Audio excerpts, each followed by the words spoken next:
Dasar kami melaporkan Ferry Amsari karena dia sudah menyinggung perasaan rakyat yang mengatakan bahwa pemerintah bohong atau bahwa harus ada berita akibat demikian hukum, dapat tindakan mengakibatkan hukum yang kerusuhan jelas. dan seterusnya. Harus ada perbuatan Dan pidananya. bukti kami, Pak, itu yang Nah, kita ada kerusuhan. yang Beberapa kita hari miris yang lalu, itu. Yang kita kritik itu adalah pernyataan pemerintah, dalam hal ini Presiden, soal swasembada pangan, which is impossible karena swasembada pangan belum terjadi. Kami berharap memang Saudara Ferry Amsari bisa membuktikan apa yang dia nyatakan. Secara argumentatif, saya meyakini bahwa Prabowo Gibran adalah beban buat bangsa ini.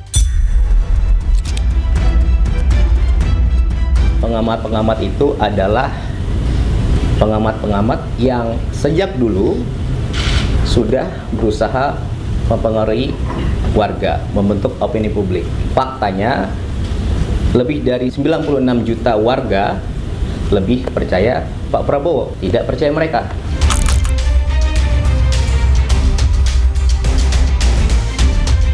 Konstitusi itu, orang menyatakan pendapat itu dilindungi konstitusi, dan konstitusi mengatakan itu sudah diatur oleh undang-undang. Hukum harus dijalankan dengan seadil-adilnya, namun kita juga harus bisa menjaga etika dalam memberikan kritik untuk bisa dilakukan secara santun.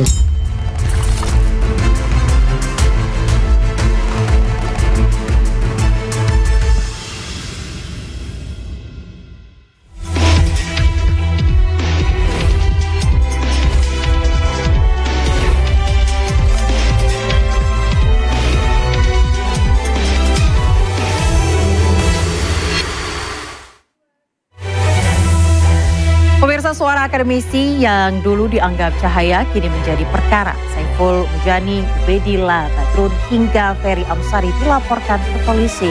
Apakah ini batas kebebasan atau awal pembatasan? Saya Aya Nufus, inilah Interupsi.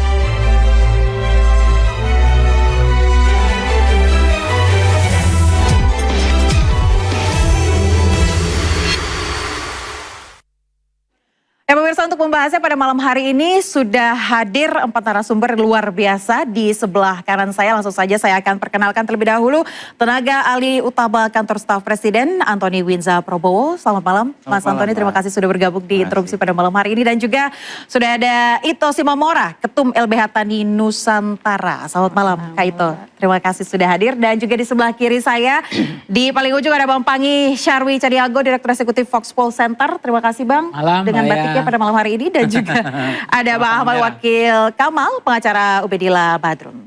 Assalamualaikum, selamat malam. Waalaikumsalam. Dan juga sebagai informasi pemirsa, kami sudah mencoba untuk menghubungi dan juga mengundang, sebelumnya ada Ubedillah kemudian juga Ferry untuk hadir di Interupsi, namun kebetulan berhalangan hadir pada malam hari ini, jadi kami undang perwakilannya saja mungkin dari Bang Ahmad ya. Baik, sebelum kita mulai saya akan terlebih dahulu mengingatkan rules di studio Interupsi pada malam hari ini. Bapak dan Ibu semuanya boleh adu argumen, boleh adu gagasan, tapi terlebih dahulu katakan interupsi. Baik, saya mulai ke Kak Ito terlebih dulu. Kak, Anda kan melaporkan Ferry Amsari terkait dengan swasembada pangan. Apa sebenarnya dasarnya Anda melaporkan, Ferry? Sebelumnya terima kasih kepada iNews TV, program Interupsi hari ini telah mengundang kami LBH Tani Nusantara. Dasar kami melaporkan Ferry Amsari karena dia sudah menyinggung perasaan rakyat yang mengatakan bahwa pemerintah bohong atas swasembada pangan itu.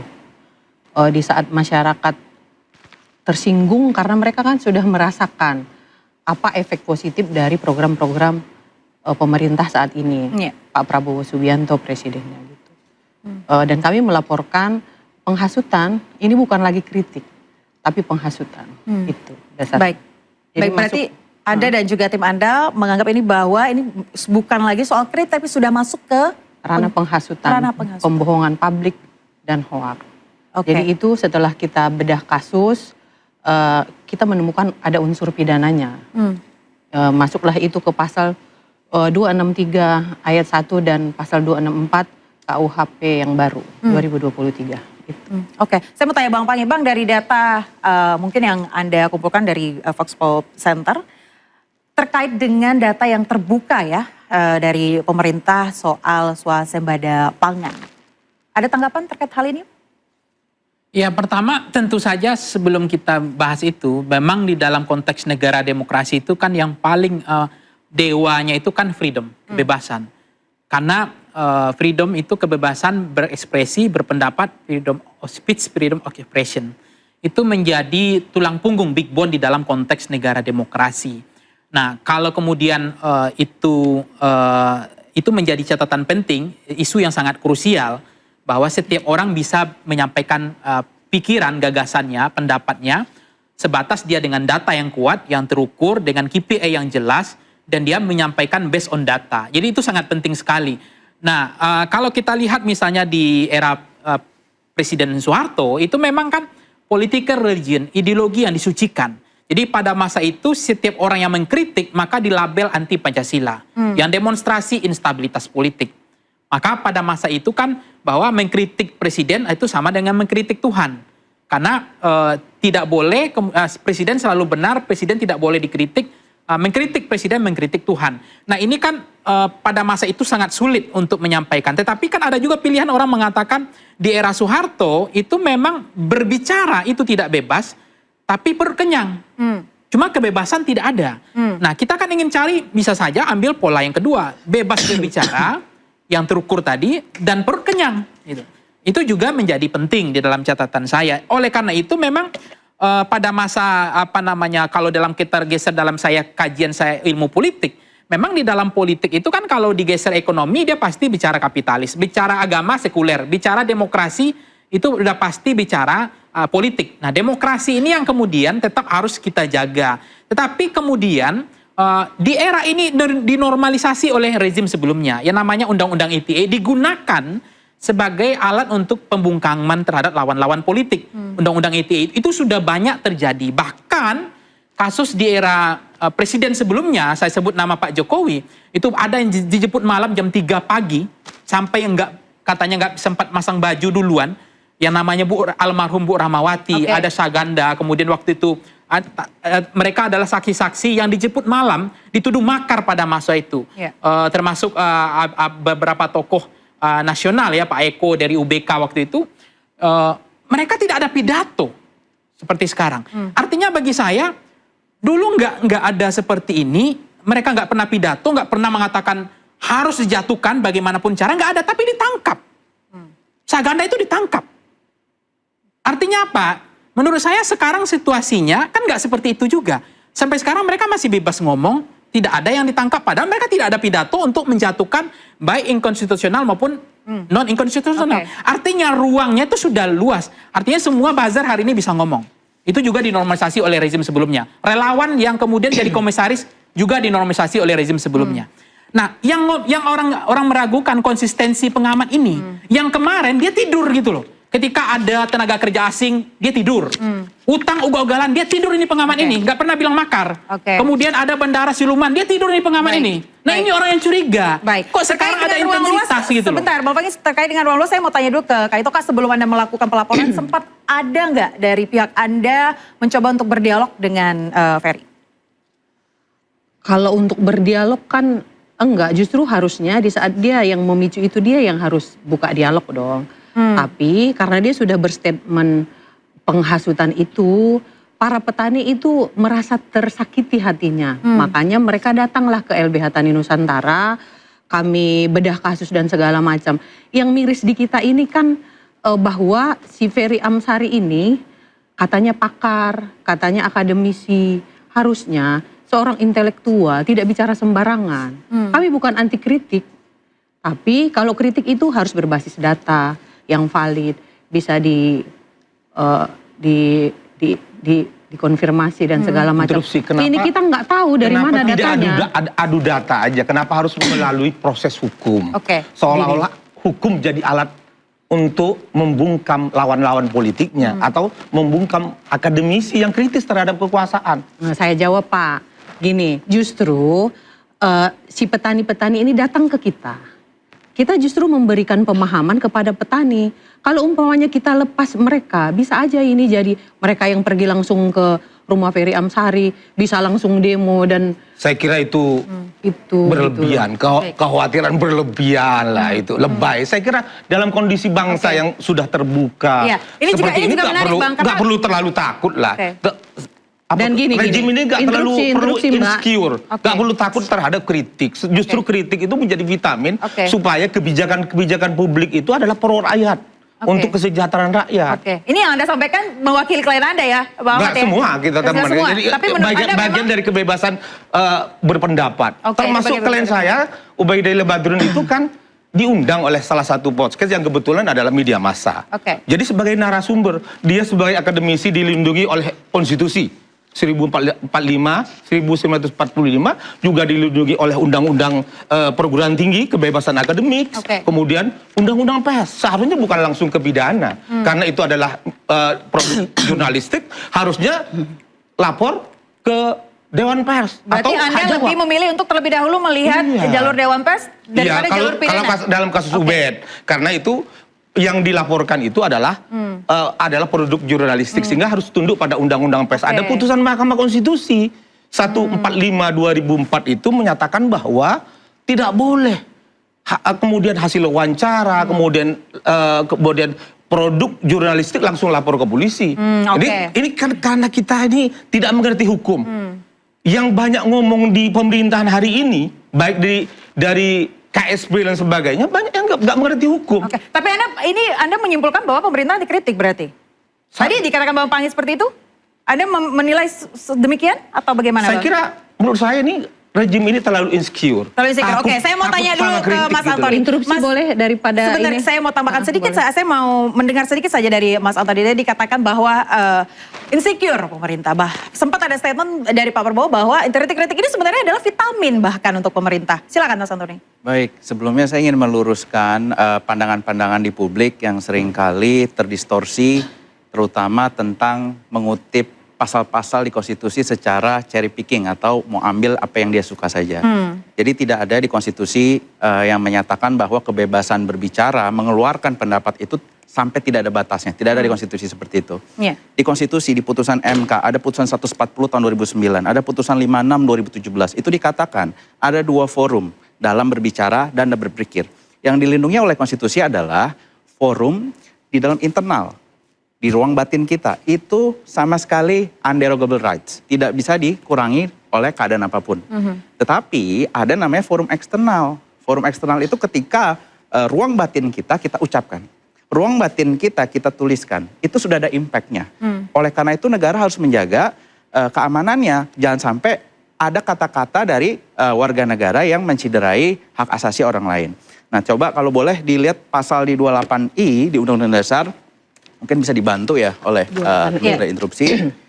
Jadi itu pembatasan yang dikatakan di 28I itu bahwa ada hak untuk kemerdekaan pikiran dan hati nurani, forum internum itu tidak bisa dikurangi dalam keadaan apapun. Nah cuman hanya di 28I saja yang dikatakan underogable rights itu yang tidak bisa dikurangi itu hanya di 28I. Nah sedangkan kalau buah pikir itu ada batasnya, itu di 28E ayat 3. 28E ayat 3 itu tidak ada klausula tidak dapat dikurangi oleh keadaan apapun. Kenapa begitu? Kita harus lihat alam berpikir kita. Demokrasi ini kan banyak ya, ada demokrasi tipe barat liberal, ada demokrasi yang kita konstitusional Pancasila. Nah Pancasila kita itu melihat bahwa negara kita ini suku, agama, rasnya begitu banyak. Sehingga social cohesionnya itu berat, social cohesion cost-nya berat. Butuh persatuan. Ada sila ketiga Pancasila kita, persatuan. Ada juga di Undang-Undang Dasar kita dikatakan di sini, kita lihat di depan deh, biar lebih jelas ya. Silakan kita perlihatkan. Di 28I, itu hak kemerdekaan pikiran dan hati, itu adalah hak asasi manusia yang tidak dapat dikurangi dalam keadaan apapun. Ini yang di dalam ya, forum internum, itu di MK dikatakan demikian.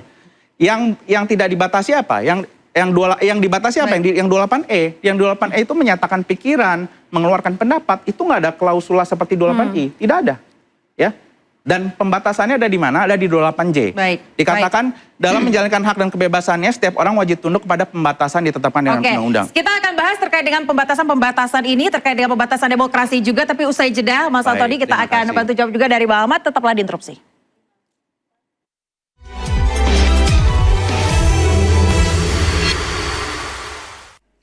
Ada kembali di Interupsi, pemirsa, kita akan bahas lagi terkait dengan pernyataan sampai mana ini kemudian dapat melampaui batas. Mas Antoni, silakan lanjutkan. Iya, tadi saya mau lanjutkan sedikit bahwa tadi ada forum internum, forum eksternum. Jadi yang dilindungi itu yang di dalam batin kita. Begitu itu keluar, itu kalau begitu ada impactnya ke masyarakat, mengganggu keamanan segala macam, itu udah diatur di pasal 28J. Ada batasnya. Saya kasih contoh. Demokrasi itu kan bukan demokrasi yang absolut. Kalau enggak ini namanya anarki. Berapa kali kita melihat hanya karena satu kata saja bisa terjadi kerusuhan. Berapa kali kita melihat bahwa karena satu perbuatan kata-kata aksi saja bisa terjadi keributan. Saya contohkan. Boleh nggak saya ke pasar, lalu saya melihat ini kok tampaknya seperti maling ya orang ini ya. Lalu saya bilang di dalam forum internal saya, di batin saya bilang ini pasti maling. Itu saya dihukum atau tidak? Saya berpikir seperti itu. Tidak, itu batin saya. Tapi ketika saya keluarkan, ketika saya keluarkan secara eksternal bahwa Anda maling, itu sudah punya impact.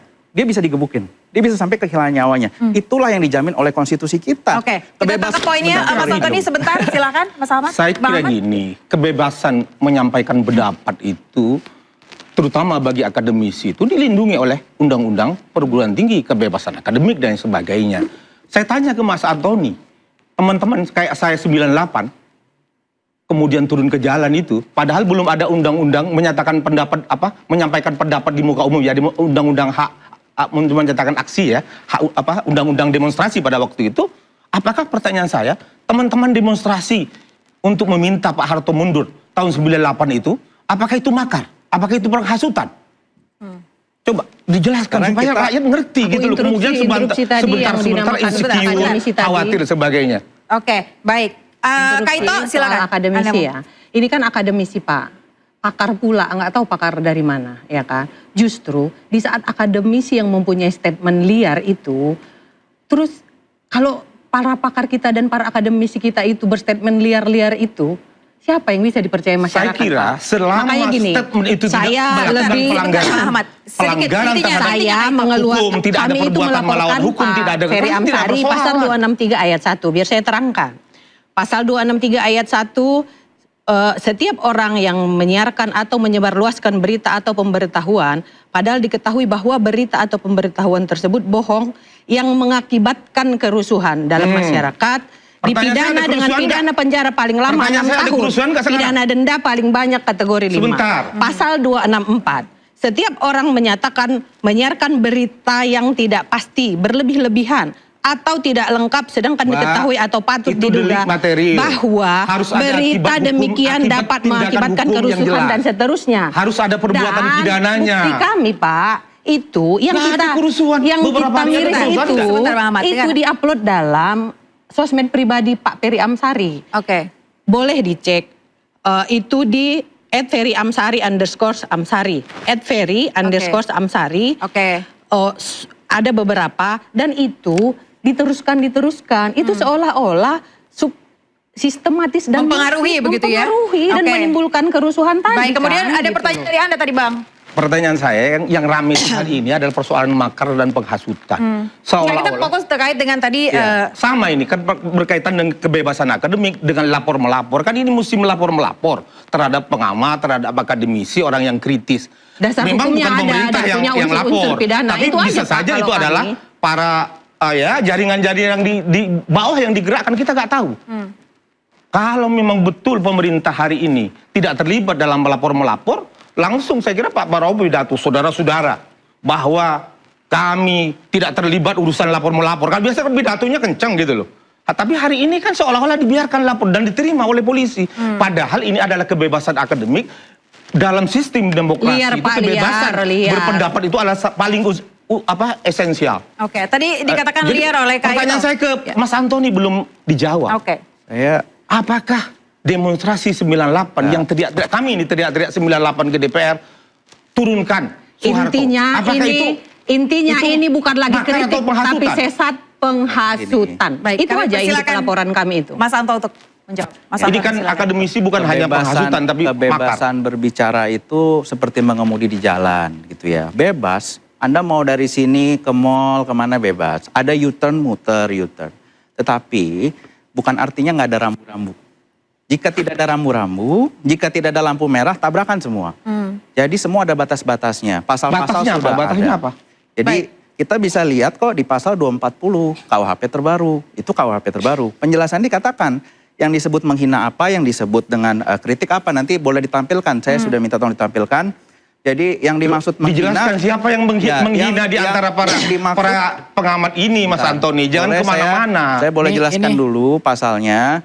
Yang dimaksud dengan menghina adalah perbuatan yang merendahkan. Gak ada pasal penghinaan, ini penghasutan dan makar. Oke, silakan ditampilkan. Kan itu tadi Pak, kalau kritik itu harus berbasis data, bisa diverifikasi. Ya tinggal dibantah aja dengan data. Itu makanya karena ini negara hukum, kami lapor tinggal di kepolisian yang melanjutkan itu. Pertanyaannya adalah terkait dengan batasan tadi sampai mana, Mas Antoni? Iya, batas-batas itu udah jelas di pasal 240 KUHP. Contohnya nih, dibilang bebas-bebas, nggak bebas-bebas amat. Karena ini kita saling melindungi di pasal 28 itu udah jelas ya. Baik. Dan pasal 240. Yang diantaranya pembahasan. Dimaksud dengan menghina adalah perbuatan merendahkan, merusak kehormatan, citra pemerintah, lembaga negara, termasuk menista atau menfitnah. Tidak ada. Saya tidak lagi, sebentar, saya tidak lagi menceritakan terhadap orang perorangan. Saya berbicara secara umum, pemerintah tidak melakukan intervensi dan pemerintah tidak perlu melakukan intervensi. Bisa dicari pembenarannya, dicari ke polisi, kemanapun. Tidak ada perintah Pak Prabowo untuk ini diproses atau banyak yang nggak lapor para pengamat, enjoy nggak itu kan insecure Anda. Bahwa jangan-jangan Pak Prabowo melakukan ini, Prabowo itu rasa insecurity dari Anda. Kita biasa-biasa aja Pak Prabowo sedang tadi katanya dukungnya 96%. Berbeda Kenapa harus takut sih sama kritik? Menghina berbeda dengan kritik, itu hak berepresi. Tapi bedanya menghina dengan kritik adalah kritik apa? Yang saya garis bawahi adalah kebijakan pemerintah. Yang dikritik kebijakannya. Kalau menghina itu adalah menista atau memfitnah. Misalnya di antara pengamat itu mana yang menista, mana yang menghina? Coba jelaskan. Menghasut Pak, menghasut. Itu menghina bahasanya. Dari klien Anda, statement yang dilaporkan itu terkait statement yang mana Bang secara spesifik? Statement itu adalah dalam podcast itu ada berkaitan dengan bahwa Prabowo Gibran itu beban negara. Karena problem-problem bangsa ini dari hutang yang membengkak, itu kan beban negara kan semuanya. Program yang kemudian banyak jauh dari aspirasi rakyat, seperti MBG ngambil dari, kemudian ngambil dari pendidikan, kemudian masuk BOP tanpa ada persetujuan DPR, semuanya itu melanggar konstitusi. Makanya oleh Ubaidillah Badrun ini jadi beban bagi bangsa ini. Saya kira itu kritik-kritik biasa saja. Jadi saya luruskan bahwa kritik itu silahkan kritik sekeras apapun. Ya, bebas silahkan. Sekeras apapun. Yang penting tidak ada perbuatan melawan hukum. Tidak mendorong untuk melakukan kekerasan. Saya kira itu. Setuju. Presiden Prabowo dan untuk apa yang saat disampaikan ini oleh Saiful Mujani, oleh Ferry, oleh tidak ada itu semua. Tidak ada perbuatan melawan hukum. Baik, silakan dilanjutkan Mas Antoni terkait dengan tadi yang disampaikan oleh klien Pak Ahmad. Jika Anda mempunyai prinsip bahwa kebebasan berekspresi itu seluas-luasnya boleh berkata apapun juga, maka saya rasa sangat adil sesuai dengan konstitusi bahwa setiap orang boleh melakukan pernyataannya, pendapatnya pun di forum hukum.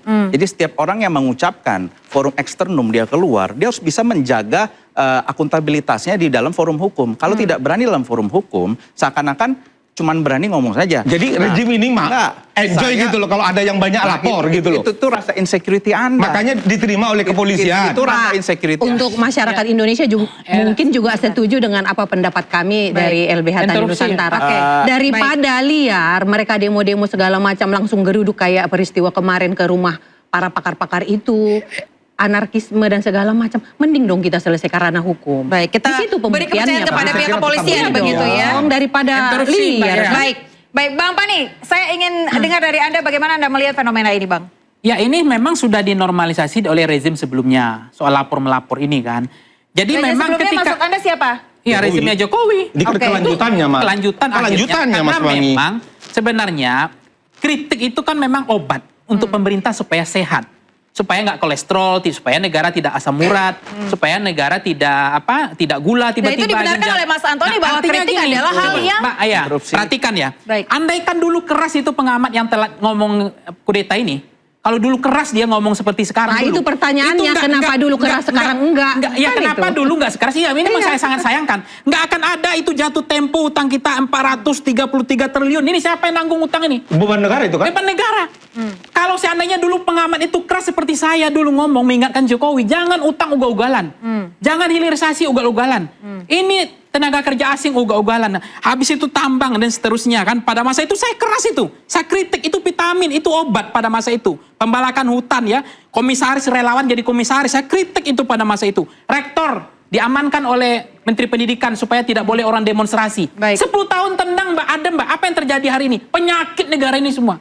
Oleh itu yang sangat Tapi sayang. apakah Itu yang saya disampaikan ini adalah penyakit seperti tadi yang dikatakan oleh tinggal Kak juga diatur bagaimana fair, KPI-nya jelas, kemudian menyampaikan yang akan memitigasi, yang akan menjadi kolesterol asam urat itu. Baik, kita akan bahas yang sangat penting karena sayang sama negara sebenarnya. Termasuk MBG harus dikritik.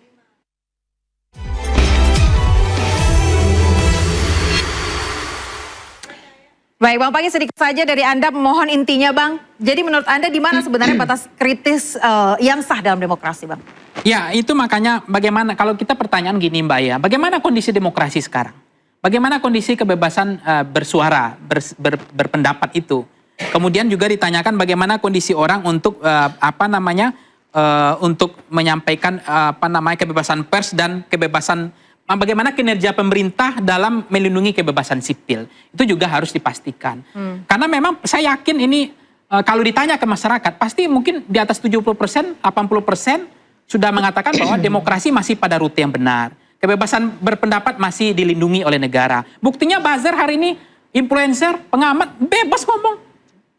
Dulu Mbak, sebelum ngomong aja udah dijemput malam. Gak ngomong. Berarti artinya di zaman Pak Prabowo ini tidak ada intervensi masih ya? Meyakini itu bahwa kebebasan itu masih diberikan ruang kepada siapapun untuk berbicara. Artinya kinerja pemerintah di dalam melindungi kebebasan sipil itu masih ada angin segar bagi saya. Tapi kalau kemudian nanti ke depannya saya nggak tahu. Nah ini saya merasakan 2 tahun Pak Prabowo itu semua kita pengamat bebas-bebas saja sampai sekarang. Berarti tanda tanyanya apa ke depannya kita kan nggak tahu yang terjadi. Tapi itu yang perlu diingatkan. Hampir 1000 aktivis Mas Pangi yang kemarin peristiwa Agustus aktivis itu diadili. Tidak ada dalam presiden-presiden sebelumnya. Karena pemahaman saya ini bahwa Prabowo ini kelanjutan dari Jokowi.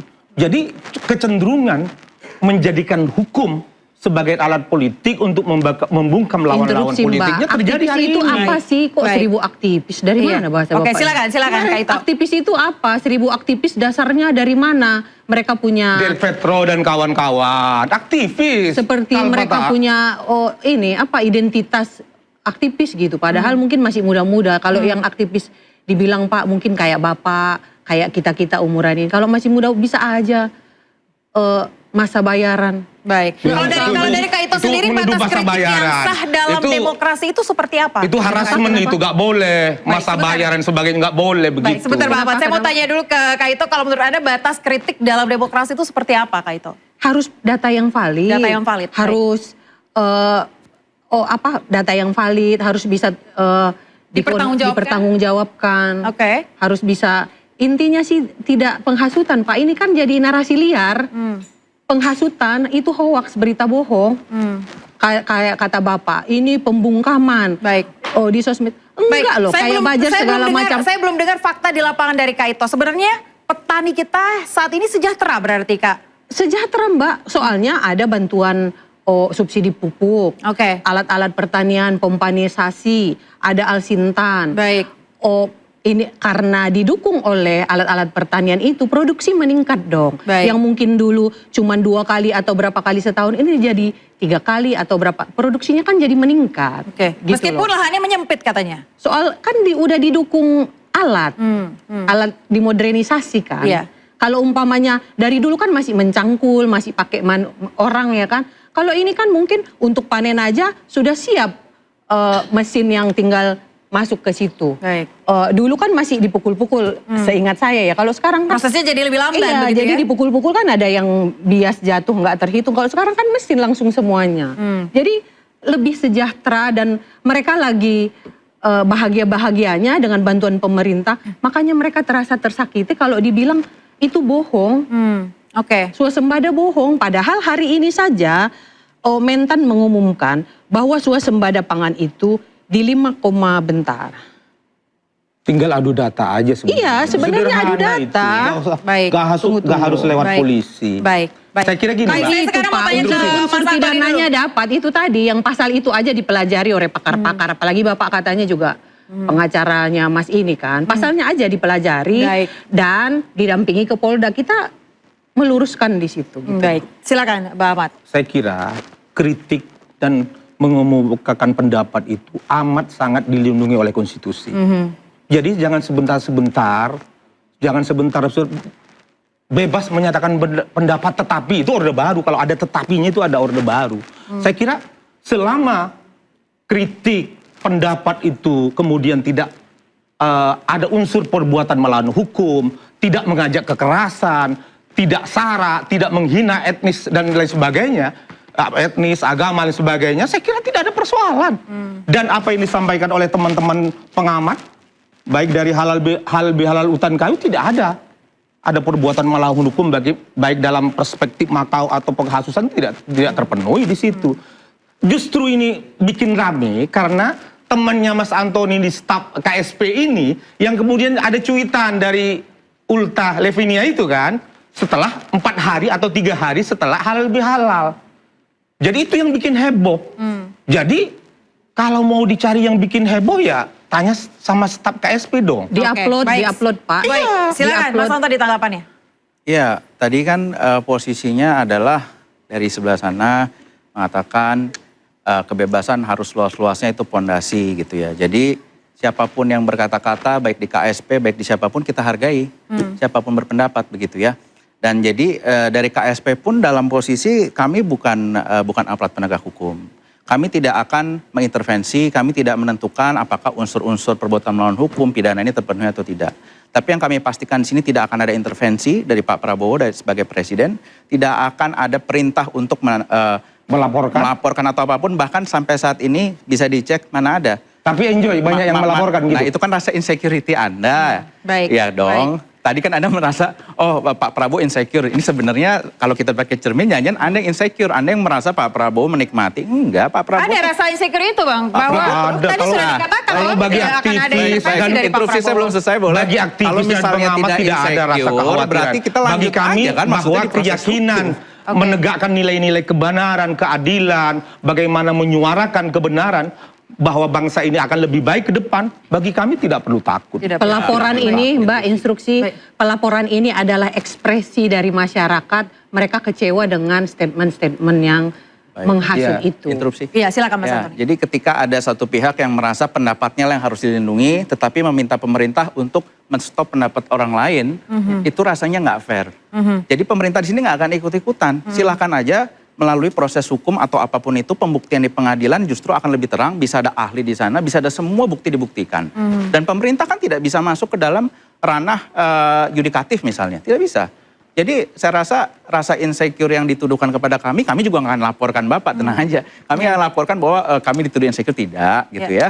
Tapi saya malah berpikir jangan-jangan ini insecure yang mengatakan kepada kami gitu, kok takut dilaporkan kepala polisi oleh sesama civil society. Kami tidak ikut-ikut campur. Baik, saya mau tanya Bang Pangi. Bang tadi sampaikan bahkan Seskap juga pernah mengatakan bahwa banyak sekali yang masih mempercayai Pak Prabowo dengan segala program-program prioritasnya. Kalau dari data yang Anda ambil, terkait tadi Anda katakan banyak sekali kritik-kritik dari program yang Anda sampaikan. Ya, sebenarnya begini, kalau pengamat seperti saya kan boleh saya kritik misalnya. Saya minta tolong itu kalau ada Menteri Kesehatan, tolong dicopot. Karena ada niat dia ingin menaikkan BPJS. Harusnya saya akan cinta Republik ini, saya cinta negara ini. Negara nggak boleh berbisnis sama rakyat. Itu layanan dasar. Gratiskan BPJS.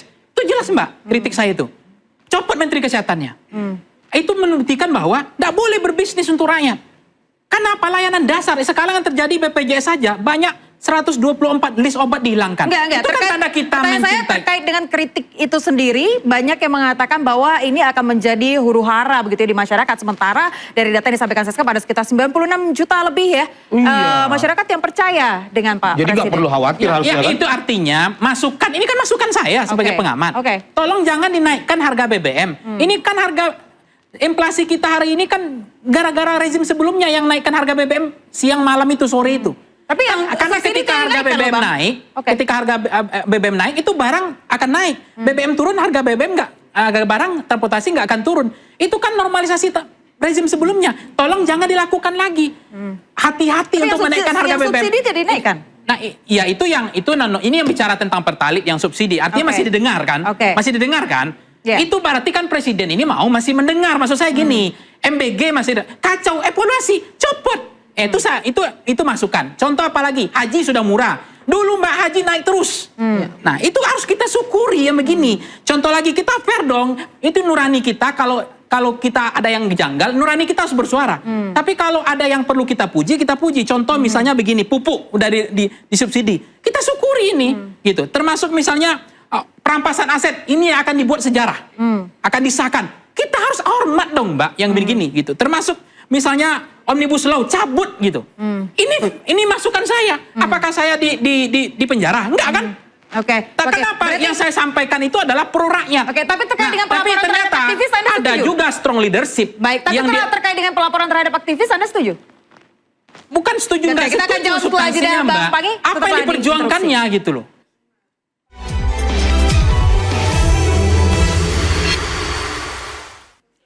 Ya, Bang Pangi, tadi Anda sudah cukup banyak menjelaskan. Tadi saya ambil kesimpulannya bahwa sebenarnya Pak Prabowo on track begitu ya. Berarti terkait dengan aktivis-aktivis yang dilaporkan ini Anda setuju?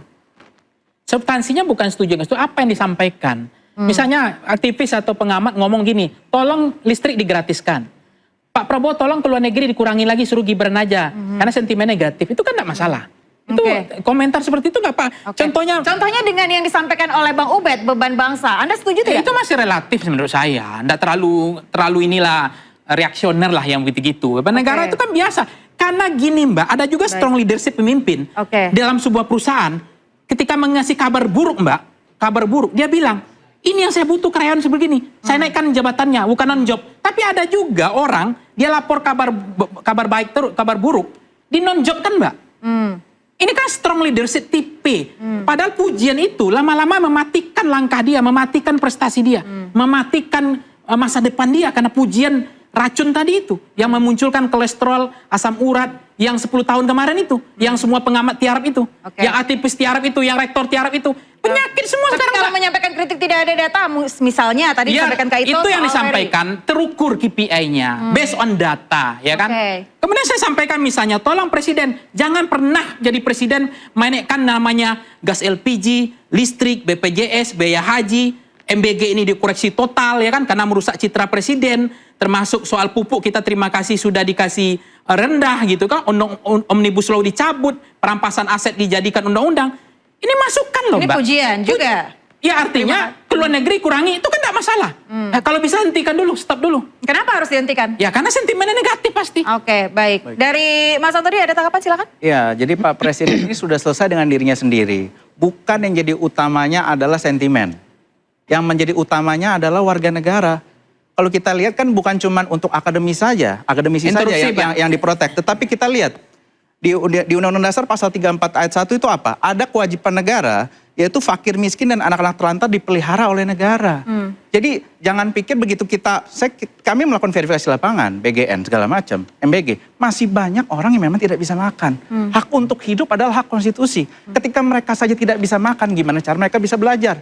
Gimana caranya pasal 34 ini Anda juga harus perjuangkan juga dong. Jangan ngambil dari hak pendidikan dong. Dana pendidikan jangan hanya pasal 28 saja. Jangan hanya pasal 28 kebebasan berpendapat. Ini hak untuk hidup juga ada di pasal 28 dan itu inderogable rights. Nggak bisa dibatasi oleh apapun. Nah, sekarang siapa yang bisa hidup tanpa makan? Interupsi. Siapa yang bisa hidup tanpa makan? Dan anggaran itu dibuat untuk melindungi mereka. Silakan Bang. Interupsi saya. Satu lagi sebentar ya. Jadi tadi juga dikatakan kritik bahwa Pak Presiden kok pergi ke luar negeri terus. Nggak apa-apa. Kita sangat appreciate dengan komentar seperti itu. Tapi perlu saya jelaskan begini. Ya. Kondisi geopolitik kita itu lagi begitu luar biasa.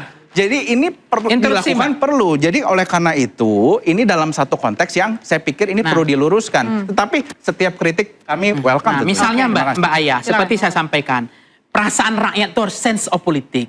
Kalau kita bicara efisiensi, kok kita sering ke luar negeri misalnya. Itu kemudian pengamat memberikan, itu kan sebenarnya obat, vitamin. Oh, artinya ini bicara sentimen, ini juga bicara pemilu, elektoral sentimen itu. Kita memang bicara programatik.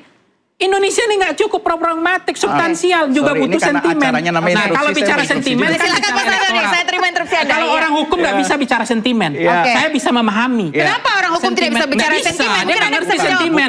Dia menurut dia ke luar negeri itu bagus kok. Sementara menurut saya belum tentu bagus. Pak Presiden itu tujuannya bukan elektoral. Tujuannya dia disumpah jabatan. Ya kalau nggak elektoral ya nggak apa-apa. Memang pemilu kan nggak perlu ada lagi kan. Bukan begitu kan. Bukan seperti itu. Karena tujuannya bukan elektoral. Dia terpilih untuk melayani masyarakat. Dia masih dipilih rakyat atau tidak? Tentunya ada banyak cara. Ada banyak cara. Pasal 3, dia masih dipilih rakyat atau tidak? Fakir miskin, Anda pedulikan Presiden masih dipilih rakyat atau tidak? Bisa makan, Anda pedulikan nggak? Saya mungkin tambahin Mas Fahmi ya. Saya closing statement dengan Pak Prabowo ke luar negeri tidak mengurangi juga hak masyarakat. Mungkin baru era Pak Prabowo yang memikirkan MBG, makan bergizi gratis, pertanian di ini. Jadi untuk saat ini Pak Prabowo justru lagi konsentrasi untuk masyarakat bawah. Di saat memang perutnya sudah teratasi. Ini karakter dan yang harus didengar. Dan pikirannya saya pertanyaan dikit saja. Ini karena ada perwakilan dari salah satu pengamat yang juga mengkritik begitu ya, ada di sini pengacaranya Bang Ubed. Saya mau tanya ke Mas Antoni, yang disampaikan oleh Bang Ubed apakah menjadi salah satu hal yang di luar batas dari kebebasan demokrasi? Silakan untuk berbicara apa saja asal berani bertanggung jawab. Berani bertanggung jawab maksudnya? Berani bertanggung jawab itu bisa macam-macam. Kalau memang argumennya sangat kuat, lalu ada yang menggunakan haknya untuk melaporkan ke forum hukum, ya silakan bertanggung jawab, berakuntabilitas di sana. Karena seorang akademisi pasti dasar hukumnya kuat, pasti argumennya kuat. Jadi silakan dibuktikan di forumnya. Baik, kalau dari Bang Ahmad sendiri menganggap pelaporan ini sebagai kriminalisasi atau ya itu hak dari masyarakat Indonesia juga untuk melakukan pelaporan? Indeks persepsi demokrasi kita itu amat buruk. Demokrasi catat. Bahkan penegakan hukum itu buruk. Penegakan korupsi juga hanya 34 dari skala 100 gitu kan.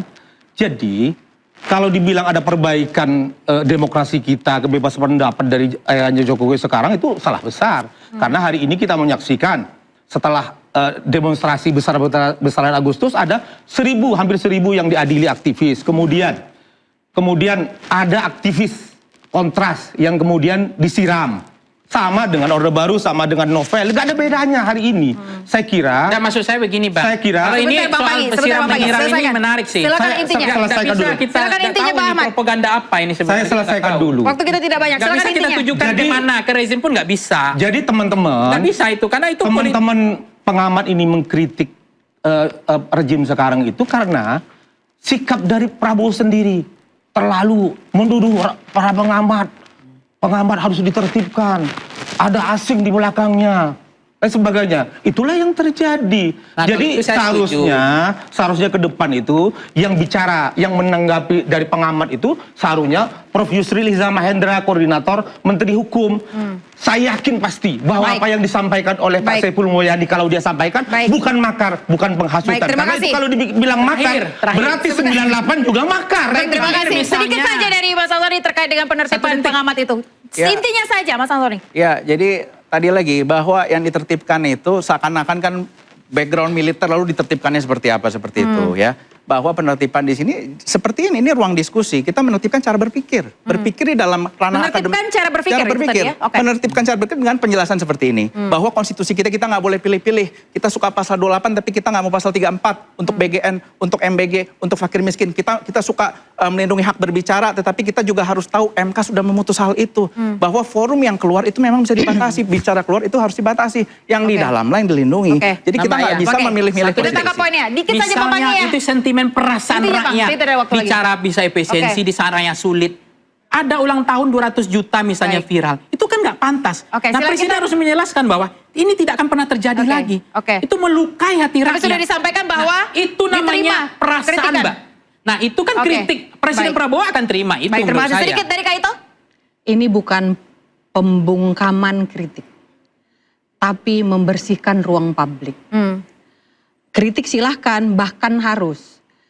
Tapi pakai data, pakai fakta, pakai tanggung jawab. Jangan lempar opini, lalu biarkan rakyat yang bertanggung jawab. Baik, terima kasih. Terima kasih Bapak-Bapak, Ibu-Ibu, terima kasih semuanya. Demokrasi tak pernah sunyi pemirsa ya, hidup dari perdebatan dan juga perbedaan, tubuh dari keberanian dan diuji oleh kekuasaan. Bukan siapa yang paling keras bersuara, tapi siapa yang masih diberi ruang untuk berbicara. Saya Ayah Nufus, nantikan Interupsi pekan depan.